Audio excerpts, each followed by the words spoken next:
Stop boosting posts on Instagram and Facebook. You are wasting your money. Time and time again, I speak to businesses that tell me they've tried running ads and they just don't work.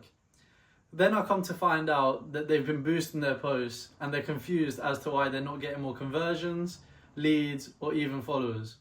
That's because boosting is not a real ad strategy.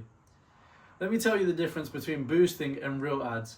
Boosting is paying for random reach, whereas real ads are targeted campaigns optimized for certain objectives. To help you understand the difference a little bit better, we're gonna have to dive a little bit deeper. Boosting posts is essentially paying to reach audiences outside of your followers. These are people that Instagram and Facebook think will engage with your content, leaving you likes, comments, and maybe even give you a follow if you're lucky. These are all vanity metrics. They look good, but the truth is they're not gonna pay your bills. Some people may say that by gaining followers, you'll be able to warm them up and eventually get them to convert. But that's rarely the case with boosted posts because the quality of traffic is so low. You might be wondering, why is the quality of my traffic so low? And actually the answer to that is quite simple. So the way Meta operates is on a bidding system.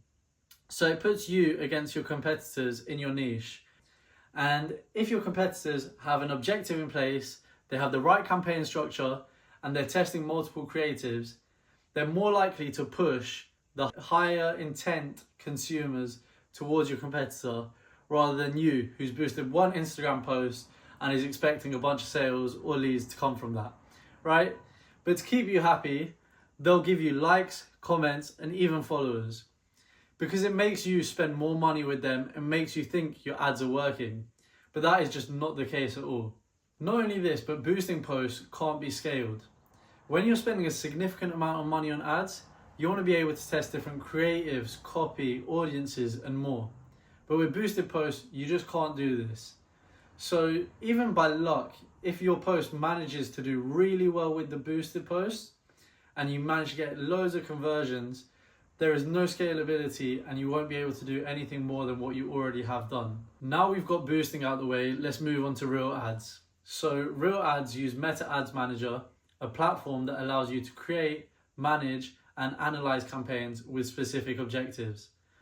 So here's a list of objectives that you can choose from. And within the e-commerce world, the most common are sales and leads. By selecting a campaign objective, you're telling Facebook and Instagram, instead of targeting those that will just engage with my posts, target those that will actually fulfill the objective I selected. So for example, for an e-commerce brand, if you select sales, it will then target those that have a high purchasing intent, which is exactly what you want. There are so many more benefits of using Ads Manager, such as setting up retargeting campaigns, lookalike audiences, and being able to analyze data in much further depth. There's so many other benefits that I haven't even covered in this video, but it would take a separate video of its own to go through those. I know using Ads Manager can be confusing and intimidating, so next week I'm going to release a video showing you a step-by-step walkthrough of a campaign structure that you can implement.